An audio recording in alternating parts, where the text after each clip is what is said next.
신약성경 요한복음 18장 28절에서 40절까지입니다. 달리시기까지의 1년의 과정을 성경에서 읽을 때에 어떤 생각을 가지고서 말씀을 읽으십니까? 아마 제 생각에는 이런 경우가 적지 않을 것 같습니다. 얼마나 억울하실까? 얼마나 고통스러우실까? 예수님을 죽이려고 하는 저 나쁜, 여기까지만 할게요. 곱게. 아마 이런 생각을 갖고 성경을 읽으시는 분들이 적지 않으리라는 생각이 듭니다. 하지만 성경이 십자가에 대해서 우리에게 보여주려고 하는 관점은 그런 것이 아닙니다. 십자가에 가까이 다가갈수록, 십자가를 알아갈수록 오히려 예수님이 어떤 분이신가, 내가 예수님에게서 보아야 할 모습과 영광이 무엇인가, 여기로 우리의 이 초점을 계속해서 끌어가게 만듭니다. 오늘은 예수님께서 빌라도에게 신문당하시는 장면을 보여주고 있습니다. 이 말씀을 통해서 성경이 보여주려고 하는 대로 예수님의 모습, 그 영광을 우리가 보면서 오늘 주시는 메시지를 함께 읽어드리려고 합니다. 첫 번째로는 어떤 메시지를 주시느냐, 어떤 상황 속에서도 이루어지는 것은 왕의 말씀이라는 점입니다. 어떤 불의하고 어떤 억울한 상황 속에서도 이루어지는 것은 무엇이다? 왕의 말씀이다. 먼저 28절부터 30절까지를 보시면 유대인들이 예수님을 안나스와 가야바를 거쳐서 빌라도 앞으로 끌고 와서는 행악자로 단죄하고 고발하는 모습을 볼 수가 있습니다. 행악자라. 자, 그런데 빌라도는 예수님에 대한 이 재판을 별로 다루고 싶은 마음이 없는 거예요. 이 재판과 연루되고 싶은 마음이 별로 없어 보입니다. 보나마나 그들 율법과 관련된 문제이겠지. 그래서 31절 전반부를 보시면 빌라도는 너희가 그 예수라는 자를 데려다가 너희 법대로 판단해라, 너희 법대로 재판해라, 분명스럽게 이게 튕겨버리고 말아요. 하지만 유대인들은 그냥 물러서지를 않습니다. 그들은 31절 후반부에서 보듯이 우리에게는 사람을 죽이는 권한이 없나이다, 이렇게 하면서 빌라도에게 계속해서 호소를 하고 있죠. 자, 이 말처럼 사내들인 공회의 경우는 사람에게 사형을 집행할 권한이 없었습니다. 그렇다면 사내들인 공회가 아예, 유대인 최고 의결기구잖아요, 사내들인 공회가, 이 공회가 아예 사람을 죽일 권한이 없었느냐? 그렇지 않아요. 성소를 범하는 경우, 성전을 범하는 경우에 이 사내들인 공회는 총독에게 문의할 필요도 없고, 심지어 로마인이라 할지라도 그 자리에서 사람을 돌로 쳐 죽일 수가 있었습니다. 우리가 사도행전 7장을 읽어보면 초대교회 최초의 순교자가 등장하죠. 바로 스데반 아닙니까? 그 스데반 집사님이 돌에 맞아 죽게 되는 죄목이 율법과 성전을 모독한다. 성전을 함부로 모독한다라고 유대인들이 판단하기만 해도 그 자리에서 돌로 던져가지고 죽여버립니다. 자, 그럼에도 불구하고 빌라도에게 이 사형권을 운운하는 것은 빌라도의 손을 빌려서 예수님을 죽이고 싶다는 거예요. 다시 말해서 예수님을 율법 문제가 아니라 정치범으로 몰아가지고 결과적으로는 십자가에 못 박아 죽이고 싶다는 것입니다. 십자가에 못 박아 죽이고 싶다. 자, 그런데 여기에는 또 유대인들의 복심이 깔려 있어요. 이 율법에 따르면 나무에 달린 자는 하나님의 저주를 받은 자라고 분명히 명시하고 있잖아요. 따라서 유대인들이 이 빌라도를 이용해서 예수님을 아예 하나님의 저주받은 자로서 완전히 낙인을 찍어버리려고 한다는 거예요. 이 유대인들이 지금 예수님을 빌라도에게 죽여달라고 하는 것을 이런 이 복심이 깔려있는 이 모습을 보면 굉장히 간교하고 악랄하다는 겁니다.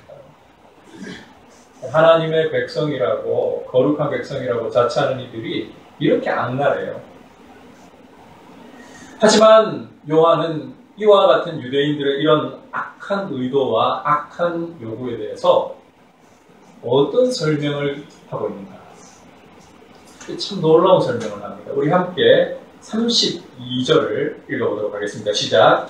이는 예수께서 자기가 어떠한 죽음으로 죽을 것을 가리켜 하신 말씀을 유언하게 하리라. 자, 유대인들이 아무리 시기와 분노로 예수님을 정죄해서 죽이려고 하고, 그것도 이 악랄함으로 예수님을 빌라도의 손을 빌려가지고 죽이려고 하는 이런 상황이라도 그들은 결국 무엇을 이룰 뿐이다? 예수님의 말씀을 이룰 뿐이다. 요한은 이 상황을 이렇게 설명하고 있습니다.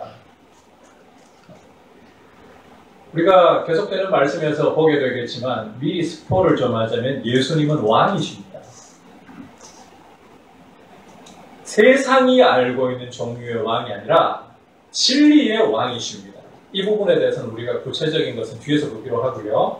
중요한 사실은 어떤 상황에 있어도 아무리 이 불의한 상황이 발생한다 할지라도 결국 이루어지는 것은 바로 왕의 말씀이라는 거예요. 진리의 왕의 말씀이 선다는 것입니다. 아무리 악이 승승장구하는 것 같고 또 심지어 악이 자신의 원하는 뜻을 하나도 빠짐없이 다 이루는 것 같은 그런 상황이 발생한다 할지라도 분명히 알아야 할 사실은 진리의 왕의 말씀이 이루어집니다. 여러분, 우리가 이 사실을 기억하고 이 사실에 우리의 시선을 고정을 해야 돼요. 따라서 우리가 이 진리의 왕을 우리의 왕으로 고백하고 우리가 진리에 속한 백성이라면 이 왕의 말씀이 이루어진다는 사실에 계속해서 우리의 마음을 통해서 여기에서 인내를 찾아야 돼요. 지금 우리나라의 형편은 굉장히 우리 장로님도 기도하시면서 또 하나님께 올려드렸지만 굉장히 매우 외환의 어려움을 겪고 있는 상황입니다. 안으로는 참 이 공론이 하나가 되었으면 좋겠는데 참 하나가 잘 안 돼요. 게다가 밖으로는 미중 무역 전쟁이 그건 그야말로 출발에 지나지 않았죠. 그리고 이어서는 일본의 무역 보복이 이어지고 있고, 게다가 며칠 전에는 또 러시아와 중국이 합동 군사훈련을 하면서 우리 영해를 침공하고, 그러면서 오리발을 내밀고, 북한에서는 또 미사일을 발사하고, 마치 영원한 동맹인 것처럼 우리나라에 늘 그렇게 어필을 하지만 정작 방위비 청구서를 엄청나게 고갈하려는 미국의 이런 참 한편으로는 황당한 모습, 이런 여러 가지 복합적인 상황들 속에서 참 뉴스를 볼 때마다 우리 국민들이 우리가 지금 낯이 별로 밝아질 틈이 없는 것 같아요. 하루하루 나라가 도대체 어떻게 흘러가려나 걱정이 될 수 있는 상황입니다. 하지만 우리는 이와 같은 상황 속에서도 한 가지 놓치지 말아야 할 부분이 있습니다. 바로 우리의 왕이신 예수 그리스도의 말씀이 반드시 이루어진다는 사실입니다. 성도는 바로 이 사실을 바라보면서 또 이 진리의 왕께서 역사의 주인이라는 사실을 바라보면서 이 왕의 말씀이 이루어짐을 신뢰하고 인내로 한 걸음 한 걸음 나아가야 되는 거예요. 교회가 이와 같은 제대로 된 인내를 가지고서 하나님의 말씀이 승리한다는 사실을 가지고서 교회답게 그 걸음을 걸어 나가기만 한다면 저는 우리나라가 참 소망이 있다고 생각합니다. 그래서 북한이 통일되고 이 북한의 교회와 함께 하나가 되어서 이 말씀의 길로 걸어가면서 열방을 섬긴다면 얼마나 이 나라가 복이 있을까, 저는 그 생각을 늘 가집니다. 여러분, 왕의 말씀이 이루어지는 줄 믿습니다. 그래서 눈앞에 보이는 상황과 눈앞에 보이는 어떤 불의한 가운데서도 우리의 시선은 그리스도의 말씀이 반드시 승리하리라. 이 인내를 가지고서 그리스도의 말씀을 붙들고 한 걸음 한 걸음 왕의 통치를 바라보고 생각하면서 소망을 가지고 나아갈 수 있기를 주님의 이름으로 축복합니다. 두 번째로 이 빌라도 앞에서의 재판을 통해 주시는 메시지는 십자가야말로, 이런 억울한 신분 과정을 통해서 보여주는 것은 십자가야말로 예수 그리스도의 진리의 왕되심을 가장 찬란하게 드러내는, 진리의 왕권을 찬란하게 드러내는 장소이다 라는 사실입니다. 십자가가 진리의 왕의 그 왕권을 찬란하게 드러내는 무대이다. 자, 이제 유대인들이 이 사형권을 운운하니까 빌라도는 결국 33절에서 보듯이 관정으로 들어가서 예수님을 불러 신문을 하기 시작합니다. 빌라도가 유대인들 목전에서는, 유대인들 눈앞에서는 예수님에 대한 재판을 진행하지 않겠다는 거예요. 앞서 언급했지만 빌라도는 이 재판에 별로 연루되고 싶은 마음이 없습니다. 이 재판이 굉장히 성가실 따름이에요. 하지만 유대인들이 사형권을 언급하면서 이 정치적인 방향으로, 율법 문제가 아니라 정치적인 방향으로 이 재판을 몰아가려고 하니까 빌라도로서는 지금 피할 방법이 없다고 느끼는 겁니다. 왜냐하면 빌라도가 유대 총독으로 이렇게 파견을 받아가지고 세워져 있는 이유는 이 로마의 식민지 중에 하나인 이 유대가 치안에 있어서나 정치에 있어서나 안정되게 하도록, 로마에 누가 되지 않도록 하도록 그렇게 자기 역할이 주어져 있는 거예요. 그런데 이 지금 재판권을 유대인들이 정치 문제로 돌렸단 말이에요. 치안 문제로 돌렸단 말이에요. 이 재판권을 무시해버렸다. 그랬다가는 유대인들이 이걸 빌미 삼아가지고 빌라도를 상당히 난감하게 만들어버릴 수 있습니다. 대표단 로마로 파견해가지고는 저 빌라도라는 총독이 우리 유대 문제를 제대로 돌보지 않고 자칭 왕이라고 하는 자가 일어났는데, 민중공기가 일어나려고 하는데 방관했습니다. 덜미가 잡히게 돼요. 그러니까 빌라도는 이 재판을 자기가 받아들일 수밖에 없고 처리할 수밖에 없는 이런 상황인 거예요. 근데 이 빌라도는 유대인들에 대해서 상당히 좀 포갑적인 총독이었습니다. 그래서 유대인들 뜻대로 따라가고 싶진 않아요. 유대인들 목전에서는 예수님 재판하고 싶지 않은 거예요. 그래서 관정 안으로 들여서 일부러 이 재판을 진행해 나가는 겁니다. 자, 이제 이 재판을 시작하면서, 신문을 시작하면서 빌라도는 33절에서 보듯이 먼저 예수님에게 내가 유대인의 왕이냐라고 묻습니다. 자, 이 질문을 우리가 좀 잘 이해를 하려면 성경에 대한 배경을 좀 살피고 봐야 돼요. 이 당시에는 유대에는 실제로 왕이 없었습니다. 이 무슨 소리인가 싶죠? 왕이 없었어요, 유대에는. 여러분께서 마태복음 2장을 읽어보시면 예수님이 탄생하신 후에 동방박사가 예수님께 경배하러 오잖아요. 그 동방박사들의 말을 듣고 예수님을 죽이려고 했던 헤롯 있죠. 그 사람은 헤롯 대왕이라고 불리는 인물입니다. 이 사람이 마지막 유대의 왕이었어요. 로마가 이 책봉한 마지막 유대의 왕이었어요. 이 사람이 죽고 난 후에는 로마가 더 이상 유대의 왕을 책봉하지 않았습니다. 그러면 성경을 읽다가 보니까 아마 여러분들 또 이런 질문 하실지 몰라요. 예수님 공생애를 시작하시면서부터 헤롯 왕이라고 또 등장하던데요. 자, 그 사람은 왕이 아닙니다. 정확하게 이야기하면 이 헤롯 대왕의 아들 중에 하나인 헤롯 안티파스라는 인물인데, 자, 이 사람은 로마가 왕으로 책봉한 게 아니고 군봉왕, 군주로 책봉한 사람이에요. 그러니까 예수님이 지금 이 재판을 받으실 당시에 유대 사회의 왕이 있다 없다? 없는 거예요. 따라서 빌라도가 내가 유대인의 왕이냐라고 물을 때 내가 진짜 유대인의 왕이냐 이렇게 묻는 뜻이 아니고 무슨 말인가 하면 내가 자칭 왕이라고 주장을 하면서 백성들을 선동하는 자냐, 민중공기를 일으키려고 하는 자냐, 이 뜻으로 지금 질문을 던진 거예요. 자, 어쨌든 이런 질문이라면 자, 어떤 답을 예상하기 마련입니까? 예라든지 아니요라든지, 이게 상식적이고 일반적이겠죠? 그런데 자, 예수님을 보시면 34절에서 보듯이 반문을 하고 계십니다. 이해나 아니오가 아니라 반문을 하고 계십니다. 이는 내가 스스로 하는 말이냐? 다른 사람들, 즉 유대인들이 나에 대해서 내게 한 말이냐? 빌라도에게 반문을 해버리고 계세요. 자, 재판받기 위해 끌려온 죄수가 로마 총독의 입장에서 볼 때에 당돌하게 자기 질문에 반문을 해버리고 있습니다. 자, 총독이 어떤 심정일까요? 이런 괘씸한 분노가 터져나올 수밖에 없는 거겠죠. 그래서 이 35절을 보시면 분노에 차서 버럭 소리를 지르는 내용입니다. 내가 너희 유대인 신보를 알게 뭐냐?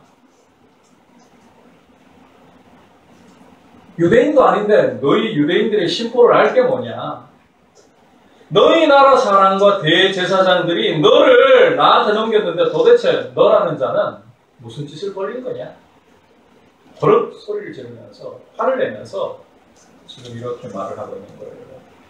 자, 이런 분노와 더불어 빌라도의 말 속에서 확실해지는 사실은 빌라도는 예수님이 진짜 누구인지에 대해서 별 관심이 없다는 겁니다. 여러분 이게 느껴지시죠? 말 속에서. 빌라도의 관심은 지금 자기 앞에 있는 이 유대인들이 자칭 왕이라고 주장한다고 이 빌라도에게 고발한 이 예수라는 사람이 진짜 그런 혐의가 있느냐? 이 증거 확보가 빌라도의 모든 관심일 뿐입니다. 진짜 이 예수라는 사람이 누구인가? 이 관심이 아닙니다. 이 자가 진짜 자기를 왕이라고 주장하면서 민중 봉기를 일으키려고 했던 혐의가 있느냐? 이 증거 확보가 빌라도의 관심일 뿐이에요. 앞서 언급을 드렸지만 빌라도는 이 재판에 엮이기를 원치 않았다고 했잖아요. 그러니까 예수가 누구이냐 이것보다는 이 예수라는 자가 범죄 혐의가 있느냐 없느냐 이 증거 확보가 빌라도의 관심일 뿐입니다. 아울러서 빌라도의 말 속에는 유대인들에 대한 조롱과 비아냥이 섞여 있어요. 자, 유대 사회에 왕이 있나요 없나요? 없지요. 그런데 빌라도가 쓰는 표현을 보면 예수님께 뭐라고 했습니까? 내 나라 사람, 너의 나라 사람, 왕이 없잖아요. 실제적인 왕이 없잖아요. 그런데 너의 나라 사람, 이게 유대인들이 이 예수님을 자칭 왕이라고 하면서 고발한 걸 가지고서 이 표현을 가지고서 유대인들을 비꼬고 조롱해버리는 겁니다. 우리가 이 상황 속에서 이제 하나 좀 재밌는 사실을 발견할 수 있는데 예수님 질문 하나가 빌라도 마음에 있는 것들을 다 끌어내고 있다는 거예요. 말씀 하나를 딱 던졌을 뿐인데 빌라도 속에 있는 이 마음이 다 드러나고 있어요.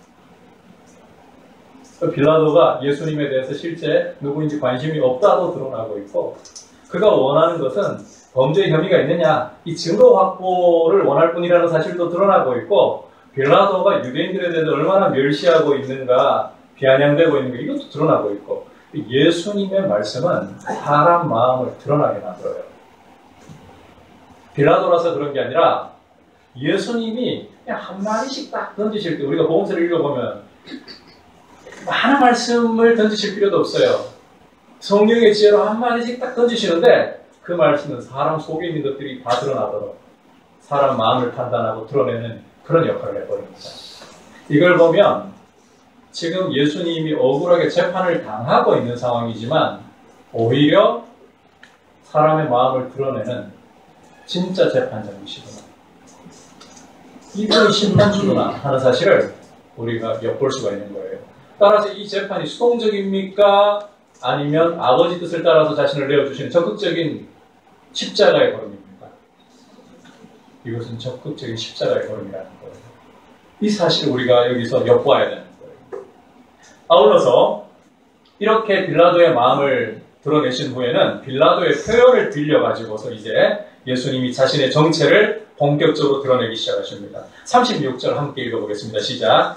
예수께서 대답하시되 내 나라는 이 세상에 속한 것이 아닙니다. 만일 내 나라가 이 세상에 속한 것이었더라면 내 종들이 싸워 나로 유대인들에게 넘겨지지 않게 하였으리라. 이제 내 나라는 여기에 속한 것이 아니라. 자, 앞서 예수님은 빌라도가 유대인들을 빈정거리면서 자, 너의 나라라고 썼던 표현을 이제는 빌려가지고는 내 나라는 이라고 말씀을 하시죠. 이걸 통해 가지고 예수님은 자칭 왕이 아니라 진짜 왕이시다. 이걸 간접적으로 드러내고 계시는 거예요. 하지만 예수님이 진짜 왕이시라는 것은 빌라도나 유대인들이 생각하는 것처럼 세속적이거나 정치적인 의미에서의 왕권이 아닙니다. 주님은 당신의 나라가 이 세상에 속하지 않았다라고 명시하심으로 당신의 왕권의 성격이 그냥 세속적이고 정치적인 것이 아니라는 것을 분명히 밝혀주고 계십니다. 그리고 뿐만 아니라 증거를 하나 제시를 하는데, 자, 만약에 예수님의 나라가 이 세상에 속했다. 어떤 일이 벌어진다 그럽니까? 예수님의 종들이 예수님을 위해 싸워가지고 유대인들에게 넘겨지지 않도록 예수님을 보호하는 일이 일어났을 것이다. 여러분, 세상의 이 왕권의 특징은 힘이 있고 무력이 있으면 그걸로 다른 나라나 다른 힘이 없는 사람들을 짓밟고 죽이는 데 있습니다. 만약에 예수님의 나라가 이 세상 나라였다면 이 세상이 흘러가는 방식대로 예수님의 백성들이 가만히 있지 않고 칼을 들고 일어나서 예수님을 위해 싸웠을 것이라는 말이에요. 그런데 그런 일이 일어나지 않고 있죠. 예수님의 나라는 이 세상에 속한 나라가 아니라는 거예요. 자, 빌라도는 로마의 총독으로 있는 이 빌라도는 이 예수님의 말씀이 이해가 될까요? 안 될까요? 도대체 이런 나라가 무슨 나라예요? 어떻게 이런 나라가 있을 수 있어? 이해가 안 돼요.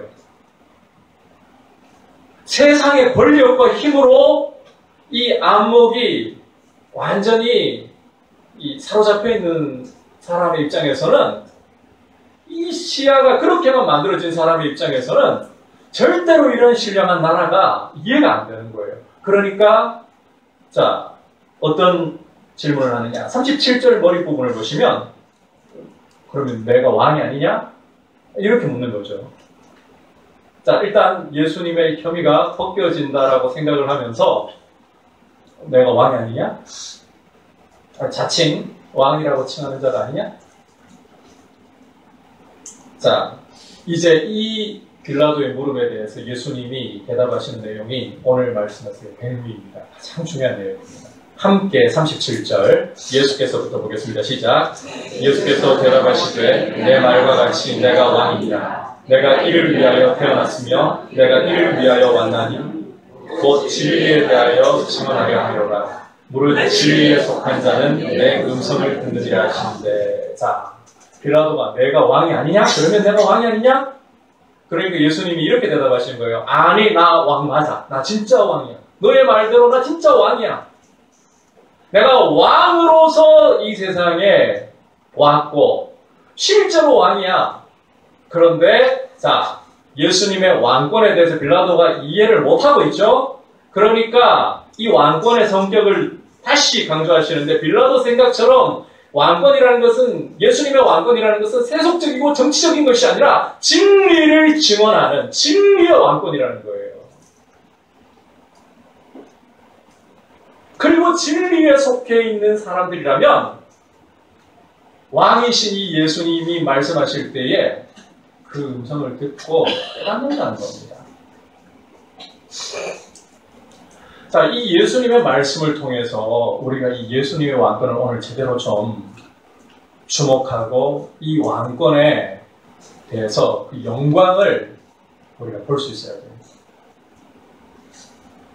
자, 지금까지 신문 과정들은 예수님이 십자가를 향해서 나아가고 계시는 과정이죠. 그것도 수동적이 아니라, 자, 앞서 설명한 것들을 여러분께서 종합해 보시면 예수님이 신문 받는 게 끌려가셔서 신문 받지만 수동적입니까? 아니죠. 자기를 오히려 십자가의 길로 내어주시기 때문에 이런 일이 가능한 거죠. 그런 증거들이 계속 나타나고 있잖아요. 중요한 것은 예수님이 이 십자가의 길을 어떤 것으로 말씀하셨느냐 하는 점입니다. 요한복음에서 십자가를 주님이 뭐라고 말씀하셨습니까? 어떤 사건으로? 인자가 무엇을 받는 사건으로? 영광을 받는 사건으로. 십자가에 못 박혀 죽는데 예수님은 그 십자가 사건을 영광의 사건으로 보고 계시는 거예요. 그렇게 친히 당신의 입술로 말씀을 하셨어요. 자, 그렇다면 우리가 이제 이 예수님의 이 신문 과정을 볼 때에 예수님이 억울한 일 당하고 있구나. 얼마나 분하실까? 얼마나 억울하실까? 혹은 저 가룟유다, 저 안나스, 저 가야바, 저 빌라도, 저 유대인들, 이 나쁜 X들 이렇게 봐야 된다? 그렇게 보지 말라는 겁니다. 그게 이 신문 과정을 바라볼 관점이 아니라는 겁니다. 아니, 오히려 이 신문 과정을 통해서 우리의 시선은 예수님께 주목이 되어 있어야 돼요. 아버지의 뜻 앞에 자기를 철저히 복종하시는 그 모습에 집중이 되어 있어야 돼요. 그리고 예수님이 이 과정을 통해 무엇을 받고 계신다고요? 영광을 받고 계신다는 거예요. 그리고 지금 빌라도 앞에 자기를 증언하시면서 예수님이 당신의 왕권을 드러내기 시작하고 계신다는 것을 보아야 되는 거예요. 따라서 이 신문 과정은 억울한 과정으로 우리가 봐버리게 되면 이 메시지를 다 놓쳐버리는 겁니다. 진리의 왕으로서 당신의 왕권을 드러내시는 과정. 당신이 영광을 받으시는 아버지 뜻대로 승리의 길을 걸어가시는 과정으로 이 신문의 과정을 우리가 취해야 된다는 거예요. 여러분, 십자가는 결코 억울한 죽음을 당하는 실패와 패배의 자리가 아닙니다. 오히려 진리의 왕이신 예수님께서 아버지의 뜻을 그대로 받아들이시면서 순종하시는, 아버지의 뜻에 실패하지 않으시는 승리로 나아가시는 거죠. 그리고 진리의 왕께서 당신의 왕권을 드러내고 계시는, 왕권을 찬란하게 드러내고 계시는 무대로서, 영광을 받으시는 자리로서 우리가 볼 수 있어야 되는 것입니다. 십자가는 영광입니다.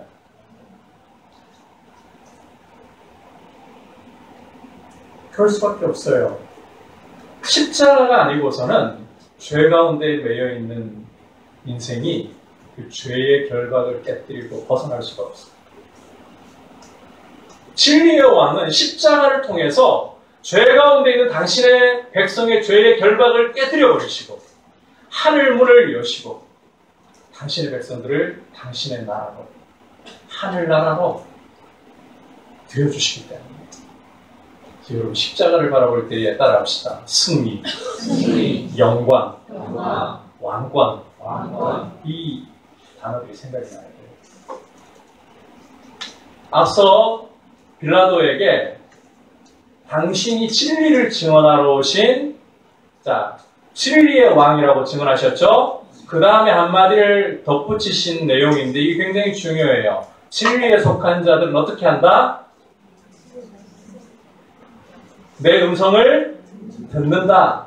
진리에 속한 자들은 주님의 말씀을 깨달아요.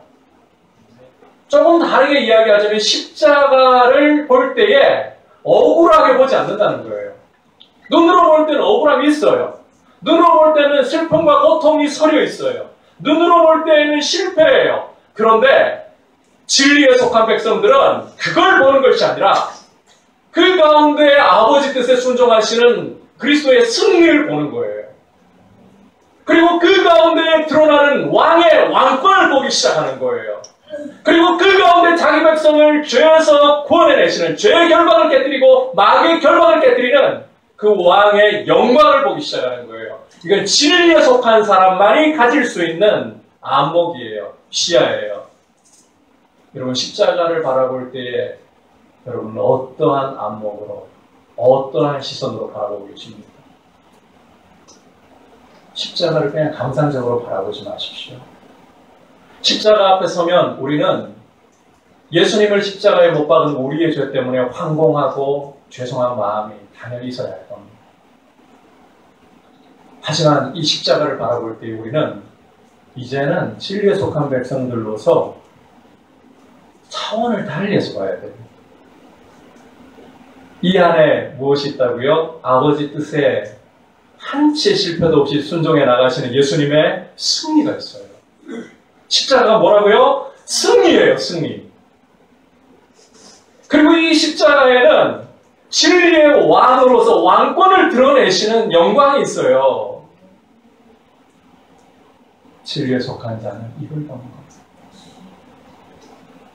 그래서 예수 그리스도의 십자가 앞에서 우리는 찬탄할 수밖에 없고 경배할 수밖에 없고 그 십자가를 자랑할 수밖에 없는 것입니다. 그리스도께서 왕으로 등극하시는 자리, 그리스도께서 그의 왕권을 찬하게 온 우주 가운데 드러내는 자리입니다.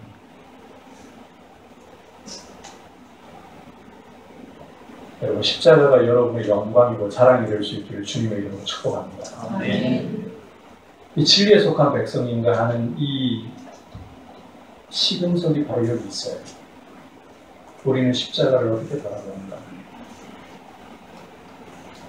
우리가 믿음이 어릴 때는 이 십자가를 바라볼 때에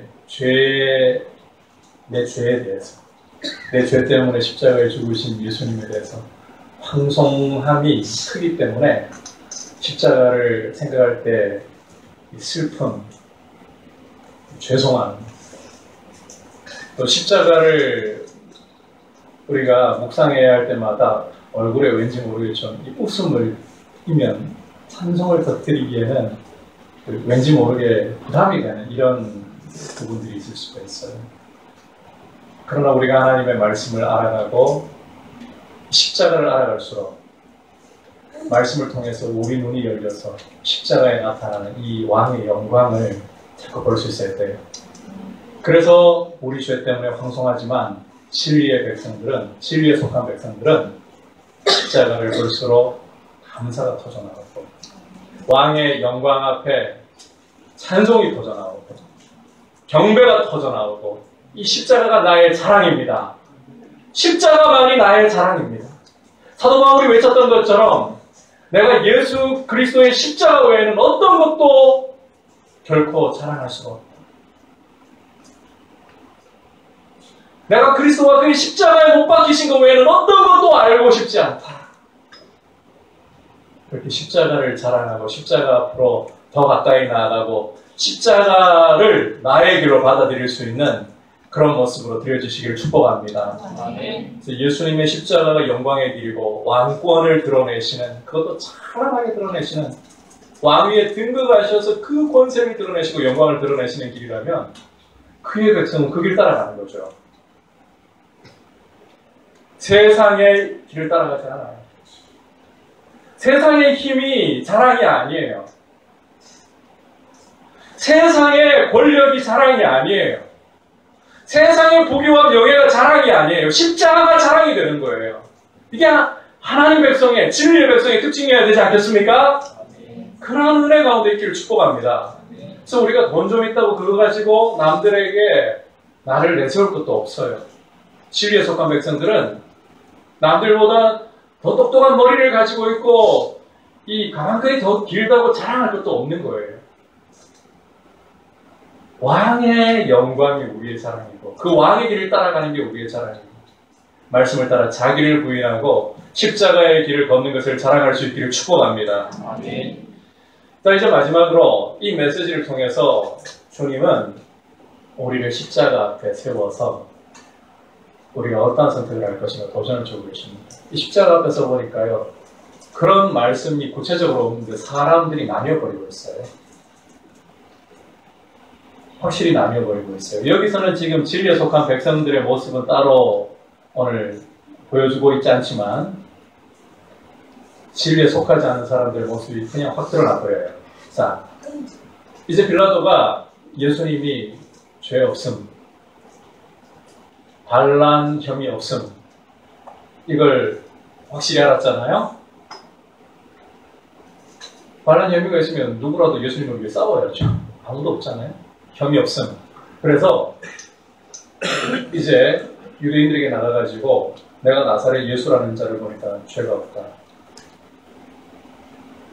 그러면서 예수님을 나름대로 풀어줄 궁리를 하면서 머릿속으로 이 부분을 궁리하면서 유대인들을 만나러 나갔던 것 같아요. 빌라도는 유대인들이 만만치 않은 민족이라는 거 알고 있습니다. 빌라도가 이 총독으로 부임을 해와가지고 폭정도 많이 저질렀어요.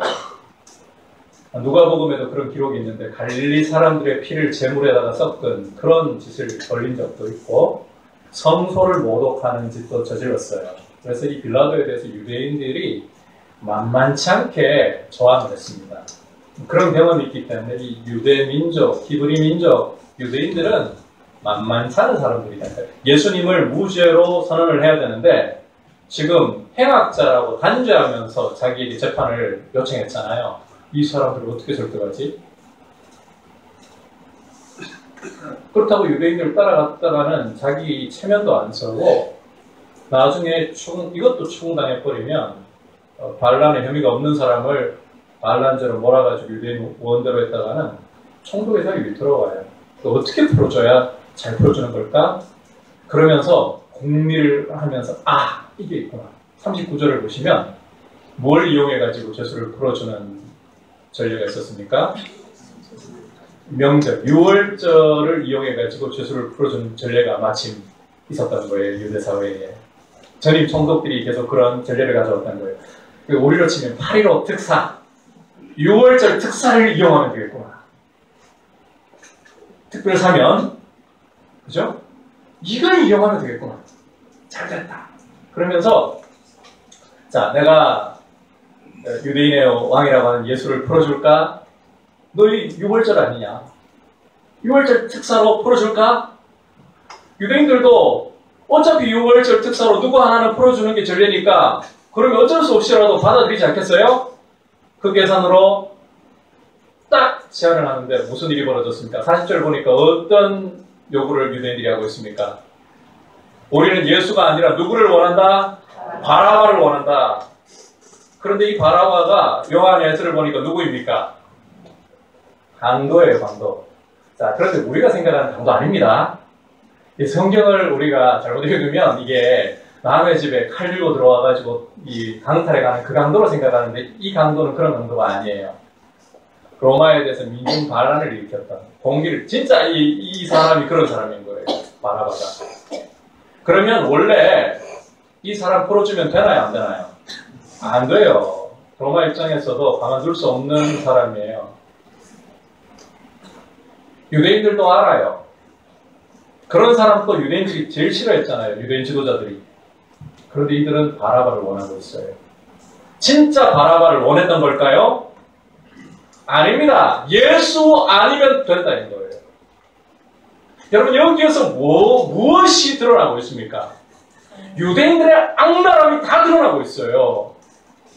십자가 앞에 더 가까이 다가가 보면 그야말로 악랄함의 끝판왕이라고 부를 정도의 모습이 드러나겠지만은 지금 이 상황 속에서 예수님에게 죽음을 언도하려고 하는 이 상황 속에서 유대인들의 악랄함이 끝을 보자고 드러나고 있어요.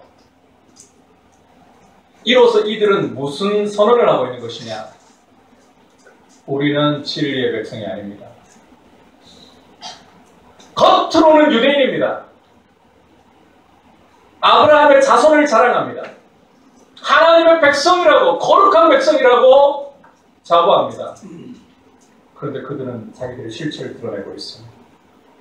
진리의 왕을 철저히 거부해버립니다. 강도를 차라리 바라지 진리의 왕은 절대로 바라지 않는 뼛속까지 마귀의 자식이라고 그들은 선언을 하고 놀랍죠? 예수님이 뭐라고 하신 것도 없어요. 그런데 십자가 앞에 사람들이 다가서기 시작하니까 정체가 드러났고요. 여러분, 우리는 십자가 앞에 서면 어떤 사람들입니까? 앞서 여러분께 말씀드리지 않았습니까? 진리에 속한 사람들은 십자가로 다가설수록 진리의 왕이신 예수님을 보게 됩니다. 그분이 십자가에 달려 계신 그분이 왕위에 오르셨고 그 십자가로 자기의 백성을 죄에서 해방하고 계시고 그 십자가로 자기의 백성을 하나님의 나라의 백성으로 삼고 계신 그 영광을 보는 거예요. 그런데 마귀에게 속해 있으면 그 영광이 안 보여요. 깨달아질 수가 없어요.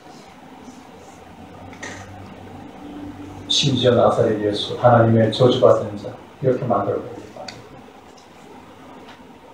십자가 앞에 서면 우리는 선택하지 않을 수 없습니다. 내가 어느 편에 서 있는가.